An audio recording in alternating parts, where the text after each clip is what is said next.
Dewa Perang Ye-Shikai. Bab 61. Maafkan aku. Setelah keduanya terdiam beberapa menit, Ye-Shikai berbicara lebih dulu, nadanya penuh dengan rasa menyalahkan diri sendiri dan malu. Dia telah sangat menyakiti wanita di depannya, dan kemudian dia kembali ke Tiongkok seperti seorang pengecut tanpa mengatakan sepatah kata pun, dan sekarang wanita itu kembali dan menyelamatkannya di saat yang paling berbahaya. Jika dia tidak menstabilkan energi dalam tubuhnya tepat waktu hari ini, saya benar-benar tidak tahu apa yang akan terjadi. Apakah permintaan maaf yang sederhana sudah cukup? Jiqian berkata dengan dingin, matanya sedikit merah saat dia menatap pria di depannya yang dia cintai sekaligus benci. Dia ingin membencinya, tetapi dia tidak bisa. Ye-Shikai tidak bisa berkata apa-apa. Ucapan maafnya kali ini terdengar lebih seperti tanggapan acuh tak acuh terhadap pihak lain, tetapi memang itulah yang dirasakannya dari lubuk hatinya, dan selain itu, dia tidak tahu harus berkata apa lagi. Apakah kamu mencintainya? Kata Jiqian. Mendengar ini, Ye-Shikai tiba-tiba mengangkat kepalanya. Dia, yang disebutkan Jiqian tentu saja Su Qingyu. Dia telah mengatakan pada hari dia kembali ke China bahwa dia akan kembali untuk menikah. Aku. Ye-Shikai ingin mengatakan cinta, tetapi ketika kata-kata itu sampai di bibirnya, dia ragu-ragu. Apakah dia benar-benar mencintai Su Qingyu, atau hanya sekadar kesan baik, ataukah karena alasan lain? Orang yang mengungkapkan cinta kepada seseorang begitu saja adalah orang yang tidak bertanggung jawab. Dia tidak ingin berbohong kepada Jiqian, apalagi menipu dirinya sendiri. Aku akan selalu melindunginya. Ye-Shikai berkata dengan tegas. Sekalipun dia hanya istrinya dalam nama, dia akan melindunginya. Inilah yang seharusnya dilakukan seorang pria. Jika nanti perusahaan Su Qingyu mendapat masalah, dia akan mengambil uang dari Istana Hades untuk menambal lubang perusahaan secepat mungkin. Ketika Luo Shiqi mendapat masalah, dia akan mempertaruhkan nyawanya untuk melindunginya. Sebagai istri Su Qingyu, dia akan menyelamatkannya bahkan jika itu berarti mengorbankan nyawanya sendiri. Apakah dia mencintaimu? Jiqian bertanya lagi. Mungkin. Aku tidak mencintainya. Ye-Shikai menjawab. Sejauh ini adalah fakta yang tak terbantahkan. Su Qingyu selalu bersikap acuh tak acuh terhadapnya. Mereka berdua, paling-paling, adalah kenalan biasa dan memiliki hubungan yang relatif baik. Kalau tidak, Su Qingyu tidak akan mengumumkan berita pernikahan mereka kepada publik sampai sekarang, dan dia bisa saja menyembunyikannya dari semua orang. Namun, Ye-Shikai tidak menyalahkannya. Bagaimanapun juga, pernikahan ini tidak adil baginya. Kalau saja dia adalah dia, dan dia menarik seorang pria di jalan dan berkata bahwa dia telah bertunangan dengannya dan mengajaknya menikah, dia mungkin tidak akan menerimanya. Dia sama sekali tidak mencintaimu. Apakah kau kembali ke Cina hanya demi dia?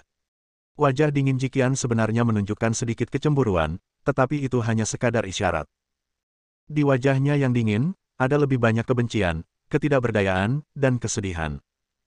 Kau lebih memilih meninggalkanku demi dia, apakah kau lupa? Berhenti bicara. Aku minta maaf.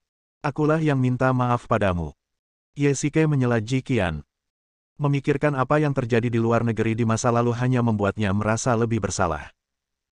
Setelah terdiam cukup lama, Jiqian menghela napas, dengan hanya kesuraman yang tersisa di matanya, dan berkata, hari ini, energi di batu itu menyebabkan demoniamu berkobar.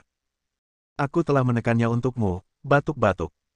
Sebelum dia selesai berbicara, Jiqian terbatuk 2 kali, dan wajahnya menjadi pucat. Tampaknya dia telah menghabiskan banyak tenaga internal untuk menekan energi dalam tubuhnya. Melihat ini, Ye-Shikai merasa semakin tertekan. Dia berutang banyak padanya, dan hari ini dia berutang budi yang sangat besar padanya. Ye-Shikai mengulurkan tangannya dan menopang bahu Jiqian. Kamu tidak boleh menggunakan energi internalmu secara berlebihan di masa mendatang, jika tidak, gangguan cinta setanmu akan kambuh dan aku akan melihat apa yang dapat kamu lakukan. Jiqian berkata dengan nada mengeluh. Jika dia tidak kembali ke Tiongkok hari ini, Ye-Shikai mungkin akan tersesat. Apa? Kamu tidak akan tinggal di Tiongkok di masa depan. Mendengar ini, Ye-Shikai tiba-tiba menyadari bahwa Jiqian akan kembali. Aku benci tempat ini. Jiqian menoleh dan raut wajahnya langsung berubah menjadi garang, tampak menakutkan, dan nada menggertakkan giginya bahkan lebih menakutkan. Tentu saja, karena Jiqian membalikkan punggungnya, Ye-Shikai tidak dapat melihat ekspresi ini. Lalu apa yang kamu lakukan di sini hari ini? Ye-Shikai tiba-tiba berpikir, alasan mengapa dia bisa menemukan batu itu hari ini sepenuhnya karena Su Qingyu membawanya ke tempat tersebut, dan begitu dia mendapat masalah, Jiqian muncul, yang artinya dia baru saja ada di tempat tersebut, dan dia pasti kembali ke Tiongkok hari ini untuk urusan lain. Biarkan aku menemuinya. Jiqian berkata dengan dingin, tatapan matanya dingin, seolah dia melihat musuhnya. Saya akan kembali ke Eropa besok. Saya masih harus mengurus beberapa hal di kuil bulan. Ucap Jiqian, tiba-tiba terpancar sedikit niat membunuh di matanya. Kelompok pembunuh pemburu rubah telah kubasmi. Benar saja, kaulah yang membunuh mereka. Ye Shikai mendesah ringan dan tidak terkejut. Ghost telah memberitahunya beberapa waktu lalu bahwa kelompok pembunuh pemburu rubah menghilang dalam semalam, seolah-olah mereka telah menguap dari muka bumi. Penyelidikan kemudian menemukan bahwa itu adalah ulah kekuatan tertentu. Dia pikir itu hasil karya Jiqian. Sangat sedikit orang yang dapat memiliki kekuatan sebesar itu dan mengetahui urusan dunia bawah tanah asing dengan begitu baik. Tidak sulit untuk menebaknya. Alasan mengapa kamu tidak menggunakan kekuatan istana dunia bawah adalah karena kamu takut menarik perhatian. Kata Jiqian. Kau benar. Alasan aku tidak pergi dan menghancurkan mereka adalah karena aku tidak ingin dunia luar menyadari bahwa aku ada di Cina. Lagi pula, aku bukan satu-satunya orang di sekitarku sekarang. Ada juga. Cukup, aku tidak ingin mendengarnya. Jiqian menyela Ye Shikai dengan sedikit kegembiraan. Kembalilah dengan cepat dan jangan membuatnya menunggu dengan cemas. Baiklah, kalau begitu kamu. Jaga dirimu baik-baik. Ada nada bersalah dan enggan dalam nada bicara Ye Shikai. Sebelum dia bisa menyelesaikan kata-katanya, Jiqian berbalik dan pergi. Melihat punggungnya, Ye Shikai menghela napas dalam-dalam, berbalik dan berjalan menuju hotel. Kemana saja kamu? Ketika dia tiba di hotel, dia melihat gadis-gadis itu menunggu di pintu dengan ekspresi cemas di wajah mereka. Ketika mereka melihatnya kembali, Luo Shiki adalah orang pertama yang bergegas, dan wajah Su Qingyu dan Su Ziqing juga menjadi tenang, seolah-olah mereka akhirnya melepaskan kekhawatiran di hati mereka. Bab 62. Apa kamu baik-baik saja? Kamu terlihat sangat menakutkan tadi. Pada saat ini, Su Ziqing juga melangkah maju, menarik dirinya ke samping, dan mendengus dingin ke arah Luo Shiki. Tampaknya gadis kecil ini sangat dekat dengan Luo Shiki dan dirinya sendiri. Aku baik-baik saja. Aku hanya merasa sedikit tidak nyaman, tapi sekarang aku baik-baik saja. Ye Shikai berkata dengan acuh tak acuh. Ketiga gadis itu tampak mencurigakan. Bagaimana Anda bisa merasa tidak nyaman? Anda baru saja sekarat. Sepertinya Anda telah memakai narkoba. Kami hampir memanggil ambulans. Apakah kamu benar-benar baik-baik saja? Apakah kamu ingin pergi ke rumah sakit? Kalau tidak, aku akan meminta dokter pribadiku untuk memeriksamu. Luo Shiki masih sangat khawatir.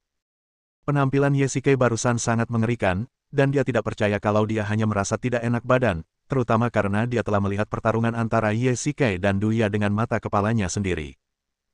Tingkat pertempuran itu benar-benar di luar jangkauan orang biasa. Mungkin ada sesuatu yang tersembunyi dalam dirinya. Pada saat ini, Su Qingyu tidak tahan lagi. Mengapa Luo Shiki tidak pernah berhenti? Terlebih lagi, dia jelas tahu bahwa Ye Shikai adalah pacar Su Ziqing, tetapi dia masih menunjukkan begitu banyak perhatian. Jika Su Qingyu tahu bahwa Luo Shiki sudah tahu tentang hubungan mereka dan terang-terangan merayu Ye Shikai, Su Qingyu mungkin akan sangat marah hingga dia pergi. Nona Luo, Ye Shikai adalah pacar kakak perempuan saya. Karena dia sakit, sebaiknya kita bawa dia ke sana. Kami tidak akan mengganggu Anda, Nona Luo. Kata Su Qingyu. Tampaknya dia ingin memutuskan hubungan antara dirinya dan Luo Shiki. Jelaslah dia ingin mengusir Luo Shiki, tetapi bagaimana mungkin Luo Shiki tidak mengetahui maksud perkataan Su Qingyu. Ada sedikit rasa dingin di matanya saat dia menatap Su Qingyu. Nona Luo, silakan kembali dulu. Saya baik-baik saja. Ye Shikai tahu sifat Luo Shiki. Bagaimana dia bisa menyerah begitu saja? Kedua wanita itu pasti akan bertarung satu sama lain lagi.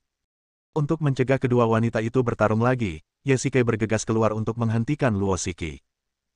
Dia menghalangi pandangan Su Ziqing dan Su Qingyu dengan tubuhnya dan menatap Luo Shiki. Luo Shiki tidak punya pilihan selain menyerah terlebih dahulu. Baiklah, aku pergi dulu. Jaga dirimu baik-baik. Luo Shiki berkata dengan enggan, matanya penuh kekhawatiran. Tetapi baru beberapa langkah dia melangkah, Ye Shikai menghentikannya. Tunggu sebentar, Nona Luo, ini. Biar saya kembalikan padamu. Ye Shikei mengeluarkan liontin Unicorn Giok. Meskipun dia sangat menyukai liontin ini, dia tidak serakah. Yang paling penting adalah mengembalikan liontin itu kepada Luo Shiki adalah untuk menunjukkan sikapnya kepada Su Qingyu. Benar saja, setelah mendengar ini, Su Qingyu menunjukkan sedikit kebanggaan di wajahnya. Meski tidak jelas, dia masih bisa melihatnya. Tidak, aku serahkan ini padamu. Jejak kesedihan melintas di wajah Luo Shiki. Sebagai seorang wanita, dia pasti akan merasa sedih jika hadiah yang dia berikan kepada pria yang dicintainya ditolak, terutama di depan saingan cintanya, Su Qingyu. Jika dia mengambil liontin itu sama saja dengan kalah dalam permainan emosional. Jadi Luo Shiki tidak mengulurkan tangan untuk mengambilnya, melainkan tersenyum dengan sedikit jijik. Nona Su, Anda harus mengawasinya dengan ketat di masa mendatang dan jangan beri kesempatan pada wanita lain untuk memberinya hadiah. Luo Shiki meninggalkan pernyataan provokatif ini dan kemudian berjalan menuju mobil sport Bugatti miliknya. Ye Shikei tercengang, karena ketika dia mengatakan hal itu tadi, dia sebenarnya sedang menatap Su Qingyu. Nona Su, dalam kata-kata itu tidak merujuk pada Su Ziking, melainkan Su Qingyu. Kakak ipar, apakah kamu benar-benar baik-baik saja? Kamu terlihat sangat menakutkan tadi. Setelah Luo Shiki pergi, Su Ziking tidak perlu lagi berpura-pura menjadi pacarnya. Meski sekarang dia sudah normal, mata Su Ziking masih dipenuhi kepanikan dan ketakutan. Sepertinya dia tampak sangat buruk sekarang. Aku baik-baik saja, Qing Qing, Qingyu, aku pulang dulu, kalian kembali ke ruang perjamuan. Setelah mengatakan itu, Ye Shikei berjalan ke sisi jalan, ingin naik taksi pulang. Tunggu. Tiba-tiba, Su Qingyu menarik tangannya, yang mana mengejutkan dirinya dan Su Ziking. Merasakan ekspresi terkejut dari keduanya, Su Qingyu melepaskan tangannya dengan sedikit malu dan berkata, lelang hampir berakhir, aku juga akan kembali dulu. Kalau begitu, mari kita kembali bersama. Su Ziking tersenyum penuh pengertian. Karena Su Qingyu dan Ye Shikei sudah pergi, tidak ada gunanya dia tinggal.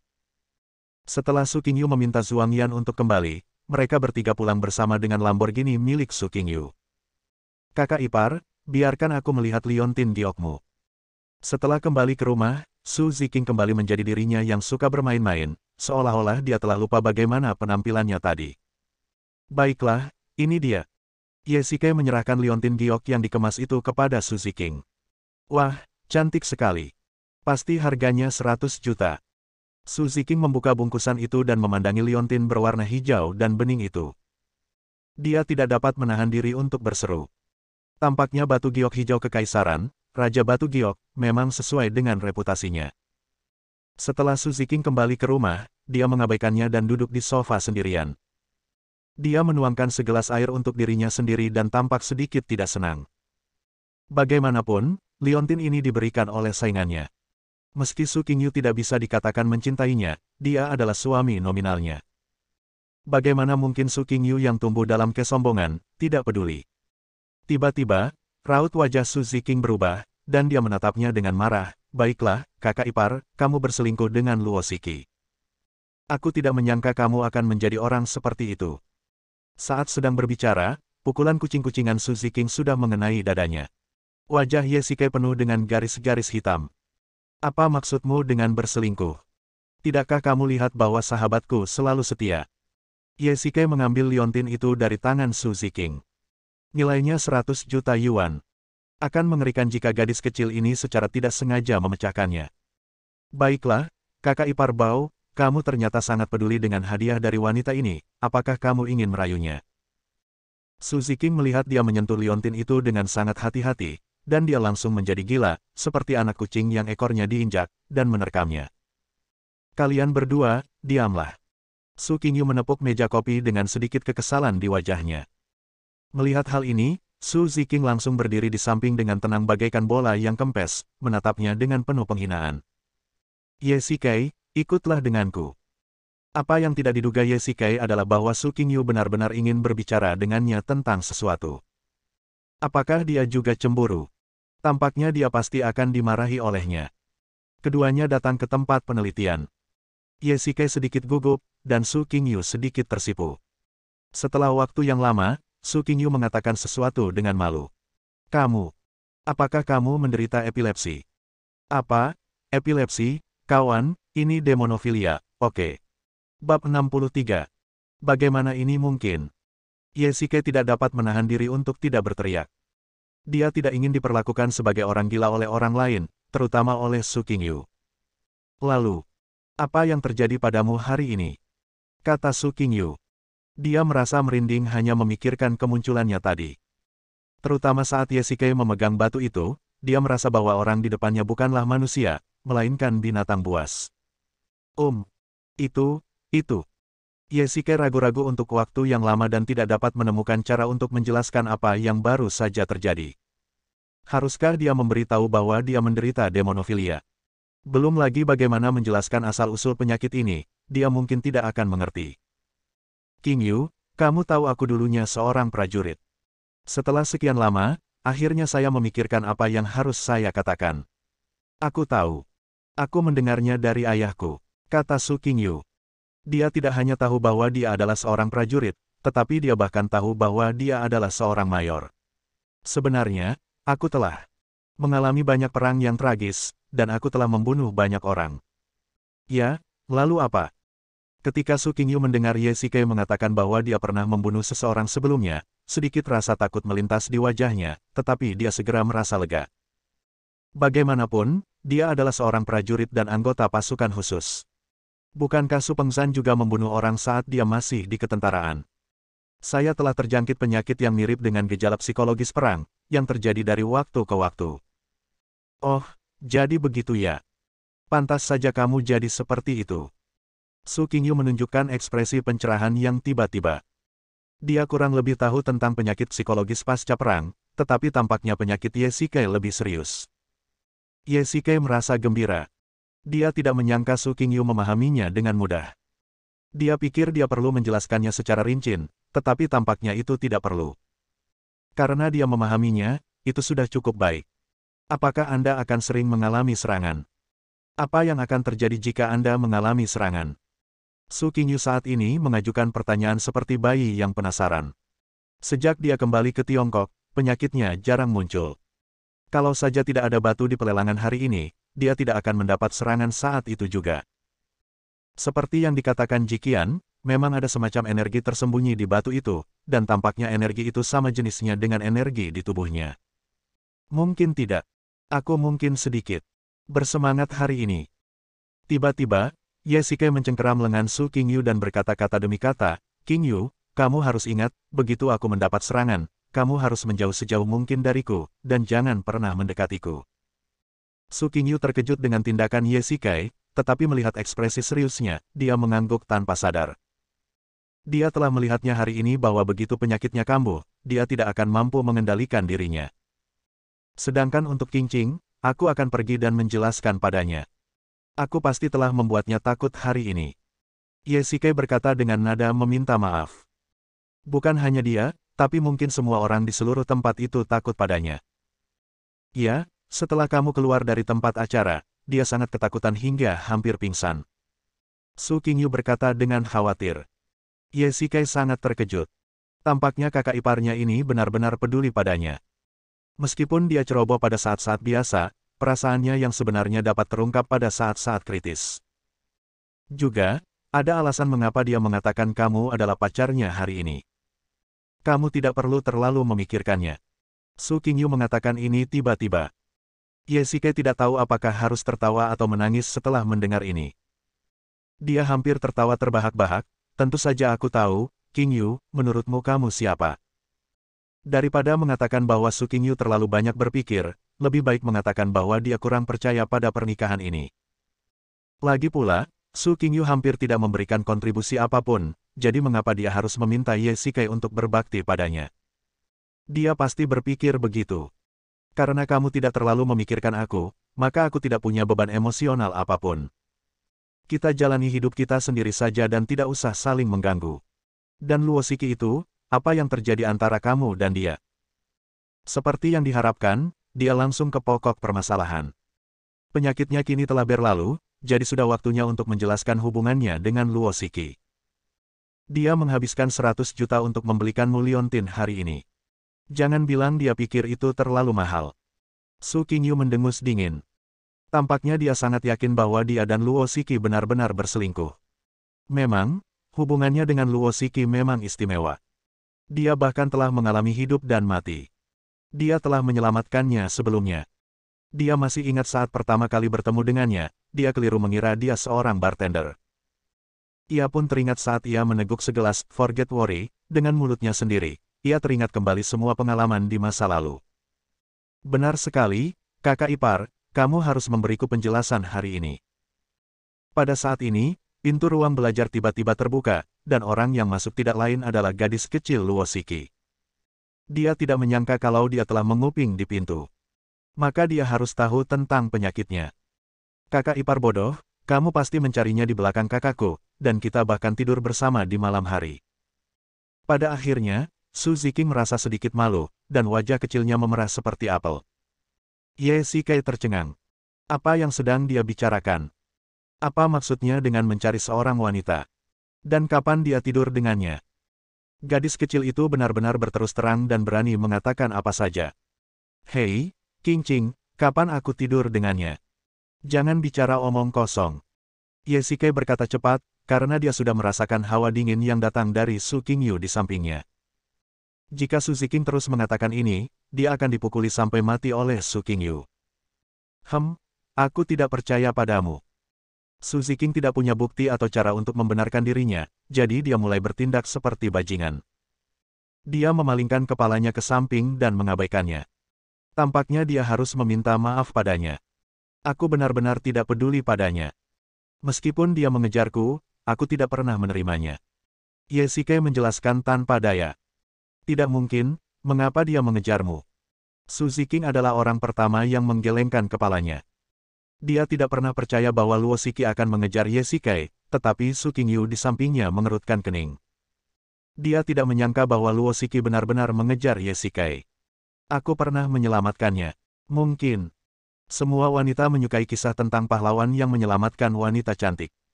Begitu Ye Shikai selesai berbicara, kedua wanita itu melemparkan pandangan menghina ke arahnya. Bab 64. Kakak ipar, kapan kamu menyelamatkannya? Su Ziqing bertanya dengan rasa ingin tahu. Luo Shiki adalah ratu dunia bawah tanah. Bagaimana orang biasa bisa menyelamatkannya? Selain itu, orang biasa tidak memiliki kesempatan ini. Pernah ada penembakan di pusat perbelanjaan, dan kemudian aku menyelamatkannya. Suara Ye Shikai sekecil nyamuk saat dia selesai berbicara. Melihat kedua gadis itu menatapnya seolah dia orang idiot, dia merasa ada yang aneh. Tetapi itu jelas benar, namun dia tidak dapat mempercayainya lagi. Kakak ipar, apakah menurutmu aku bodoh? Pusat perbelanjaan, dan penembakan. Kamu seharusnya menyiapkan draft kasar sebelum membuat alasan. Su Ziqing mencibir, sebaiknya kau katakan saja kau menyelamatkannya dari ledakan. Ye Shikai benar-benar ingin mengatakan, bagaimana kamu tahu? Kalau saja dia tidak memberitahunya tentang bom itu tepat waktu terakhir kali, keadaan pasti sangat buruk. Dengan cara ini, tidaklah berlebihan jika dikatakan bahwa dia menyelamatkannya dari ledakan itu. Qingqing, kalau kamu tidak percaya, kamu bisa bertanya pada Yao Yao. Dia bisa membuktikannya. Ye Shikai tiba-tiba teringat bahwa Han Ruoyao tahu bahwa dia menyelamatkan Luo Shiki selama penembakan terakhir di Mal, dan Su Ziqing tahu bahwa dia adalah putri kepala polisi Yanjing, jadi kata-kata Han Ruoyao masih dapat dipercaya. Benar saja, setelah mendengar ini, kedua wanita itu berpikir keras. Karena dia berani mengatakannya, itu berarti dia tidak takut mereka akan memverifikasinya. Masih ada sedikit keraguan di wajah Su Ziqing. Mungkinkah memang benar seperti yang dikatakannya? Dia pernah menyelamatkan Luo Shiki sebelumnya, tetapi sebenarnya Su Qingyu sudah mempercayainya di dalam hatinya. Jika dia orang biasa, kecil kemungkinan dia akan menghadapi kasus penembakan, tapi Luo Shiki bukanlah orang biasa. Dia adalah ratu dunia bawah tanah di Yanjing. Banyak orang yang harus melihat wajahnya, tetapi dia juga memiliki banyak musuh. Apakah orang yang berani membunuhnya adalah orang biasa? Adapun Ye Shikai, dia dulunya adalah anggota tentara dan memiliki keterampilan yang luar biasa. Dia memang bisa menghadapi beberapa pembunuh, tetapi dia sedikit tidak senang mendengar bahwa Ye Shikai pernah menyelamatkan Luo Shiki sebelumnya, meskipun dia hanya saingan nominal. Wanita adalah hewan yang emosional dan sangat sensitif terhadap hal-hal seperti itu. Su Qingyu sedikit gelisah. Jika pada saat itu, dialah yang diserang dan bukan Luo Shiki, apakah Ye Shikai akan bergegas maju dengan putus asa? Su Qingyu menatap Ye Shikai dengan gugup. Dia benar-benar tidak yakin. Jadi dia mulai mengejarmu. Su Ziking bertanya dengan rasa ingin tahu. Dia tidak menyangka hal yang paling mustahil akan benar-benar terjadi. Awalnya dia mengira Luo Shiki dan Ye Shikai hanya menjalin hubungan yang ambigu, tetapi mulai hari ini, hubungan antara Su Qingyu dan Luo Shiki sebagai rival dalam percintaan pun resmi terjalin. Itu saja. Kau lihat apa yang terjadi selanjutnya. Dia membeli liontin ini. Mengenai mengapa dia memberikannya kepadaku, aku benar-benar tidak tahu sebelumnya. Ye Shikai melambaikan tangannya tanpa daya. Saya mengerti. Jadi, saudara ipar, apa yang akan kamu lakukan dengan liontin ini? Su Ziking menatap liontin di tangannya dengan tatapan mengancam di matanya, seolah berkata, jika kamu berani memakainya di lehermu, tamatlah riwayatmu. Itu. Tanyakan pada adikmu. Dia langsung melemparkan pertanyaan ini pada Su Qingyu. Dia tidak terlalu peduli dengan liontin itu, tetapi bagaimanapun juga itu adalah barang yang tak ternilai harganya, dan giok itu memang langka. Dia tidak bisa membuangnya begitu saja. Sebaiknya dia membiarkan Su Qingyu yang mengurusinya, sehingga dia bisa melihat sikapnya. Kita simpan saja liontin ini di rumah. Ye Shikai dan Su Ziking menatap Su Qingyu pada saat yang sama, seolah menunggu keputusannya. Su Qingyu agak bimbang, dan akhirnya memutuskan untuk meninggalkan liontin itu di rumah. Baiklah, semua orang lelah hari ini, mari kita istirahat dulu. Su Qingyu melihat jam yang tergantung di aula. Saat itu hampir pukul 11.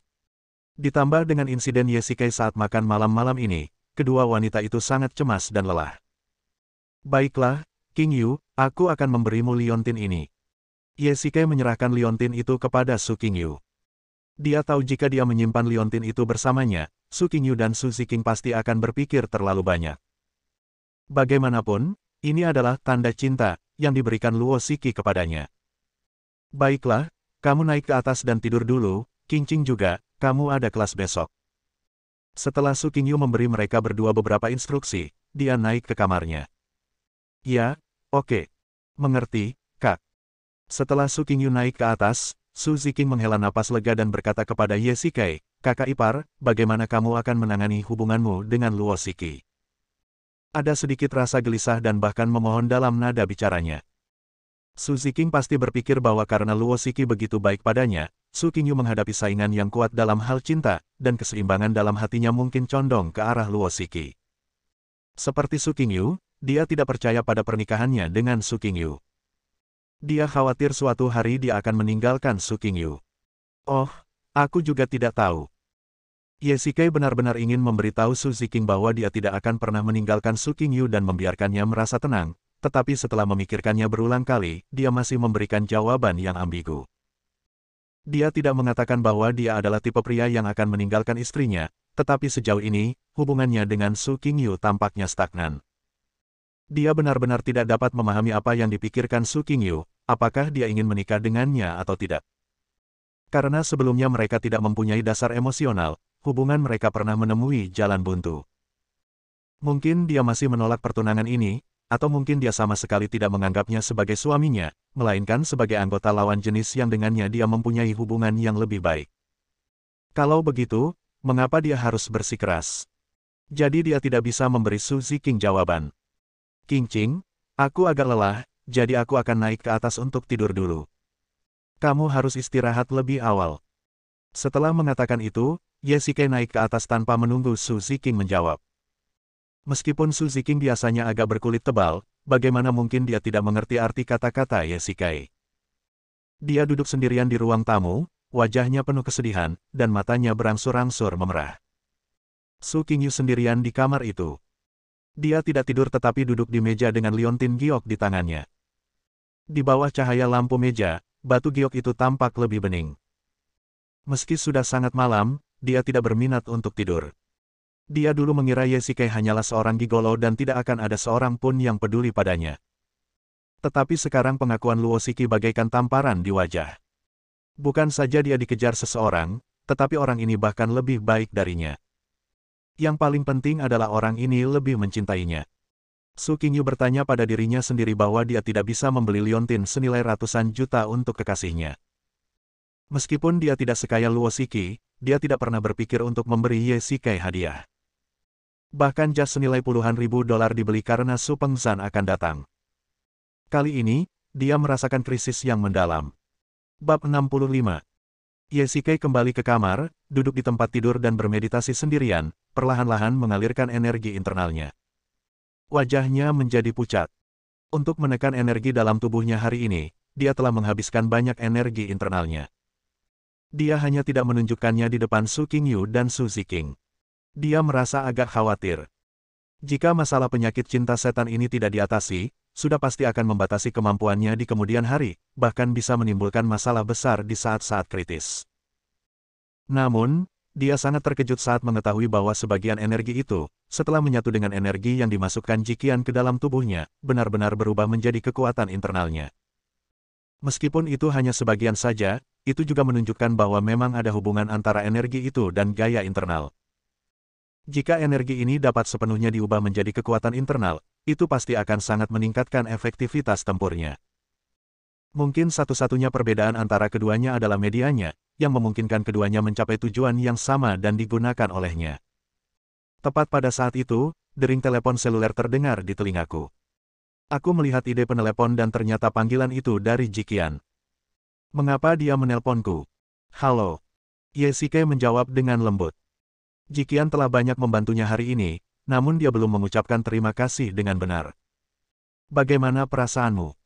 Kamu pasti telah menghabiskan banyak energi internal hari ini. Suara Jiqian datang dari ujung telepon, dengan nada khawatir. Yah, memang agak tidak nyaman, tapi tidak apa-apa. Terima kasih sudah membantuku tepat waktu. Ye Shikai mengatakan ini dengan sangat tulus. Baiklah. Aku akan kembali ke Eropa besok. Penerbanganku jam 10 pagi. Bisakah kau? Baiklah, aku akan mengantarmu. Kata Ye Shikai sebelum Jiqian selesai berbicara. Dia tahu apa yang ingin dikatakan Jiqian. Dia pernah berutang sesuatu padanya. Lagi pula, dia telah banyak membantunya hari ini. Dapat dimengerti kalau dia akan mengantarnya pergi. Baiklah, kalau begitu aku akan menunggumu di sana. Itu saja. Aku tutup teleponnya dulu. Ada sedikit kegembiraan dalam nada bicara Jiqian yang sulit disembunyikan. Baiklah, kamu sudah menghabiskan banyak tenaga dalam hari ini, jadi istirahatlah. Saya mengerti. Selamat malam. Selamat malam. Setelah mengatakan itu, Ye Shikai menutup telepon. Jiqian datang jauh-jauh ke Tiongkok, dan dia tidak pergi menyambutnya. Dia tidak bisa tidak pergi mengantarnya lagi. Sepertinya dia akan membolos kerja lagi besok. Ye Shikai kembali ke tempat tidur dan melanjutkan latihan. Sebelum masalah energi dalam tubuhnya terpecahkan, semakin besar kekuatan internal yang dimilikinya, semakin besar kemungkinan ia akan mampu mengatasinya di lain waktu. Keesokan paginya, Ye Shikai bangun pagi-pagi dan jogging pagi di sekitar komunitas. Awalnya, Wuma membuat sarapan setiap hari, tetapi hari ini ia khusus membuat sarapan untuk Su Qingyu dan Su Ziqing. Kemudian dia menulis surat dan menaruhnya di atas meja untuk meminta izin pada Su Qingyu. Kemudian dia mengenakan jaket anti-angin hitam, diam-diam meninggalkan villa dan menuju lobi bandara. Sesampainya di bandara, Ye Shikai melihat arlojinya. Saat itu baru pukul 7. Meski masih sangat pagi, karena Yanjing adalah ibu kota Cina, bandara itu sibuk siang dan malam, dengan banyak orang mengalir masuk dan keluar. Ye Shikai menemukan tempat duduk dan duduk di sana dengan tenang, bermain dengan ponselnya sambil menundukkan kepala. Apakah kamu datang pagi-pagi sekali? Tiba-tiba, suara wanita terdengar di telinga Ye Shikai. Dia mendongak dan melihat seorang wanita mengenakan sepatu hak tinggi hitam, mantel hitam, dan topi di kepalanya. Dia terlihat sangat anggun. Itu Jiqian. Dia datang pagi sekali. Ya, untuk menunggumu. Ye Shikai tersenyum tipis, senyumnya terlihat sangat menawan, Jiqian pun ikut tersenyum penuh arti, hari ini mereka berdua berpakaian sangat serasi, sangat anggun, terlihat seperti sepasang kekasih, ditambah lagi Jiqian juga memiliki kecantikan yang tiada taraf. Orang-orang yang datang dan pergi di bandara semua memandang mereka, banyak rekan pria melemparkan pandangan iri pada Ye Shikai. Haha, masih pagi, silakan sarapan bersamaku. Jiqian sedikit tersipu. Oke. Ye Shikai agak lambat bereaksi. Dia tidak menyangka Jiqian tiba-tiba mengundangnya sarapan, tapi dia tetap setuju. Begitu dia berdiri, Jiqian meraih tangannya. Pegang tanganku. Tolong. Jiqian berkata dengan agak malu. Ye Shikai tidak mengatakan apa-apa, dia hanya membiarkan Jiqian memegang tangannya, dan mereka berdua berjalan menuju sebuah restoran di bandara. Kalau laki-laki lain, kalau ada wanita cantik yang meminta dia memegang tangannya, dia pasti akan dengan senang hati melakukannya. Tetapi Ye Shikai tidak bisa melakukan itu. Dia takut jika dia melakukannya, dia akan teringat kejadian masa lalu bersamanya. Bersambung.